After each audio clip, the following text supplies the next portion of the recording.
Allora, la scelta di questa commedia, Il sogno di una notte di mezz'estate, ehm, è partita da due considerazioni. La prima era ehm,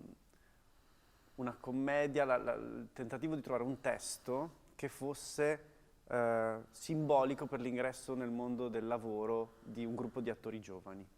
E nessuna commedia al mondo è più giusta del sogno di una notte di mezz'estate perché è un testo che racconta proprio l'ingresso nella vita reale, nella vita adulta, quindi nel passaggio dall'infanzia, dall'adolescenza, in cui ci si basa su delle idee, che si ha sulla realtà, al passaggio invece alla realtà vera e propria. Poi ci sono anche delle coincidenze strane, per esempio Shakespeare si dice abbia scritto, composto questa commedia durante un periodo di pestilenza e probabilmente questa commedia è stata proprio una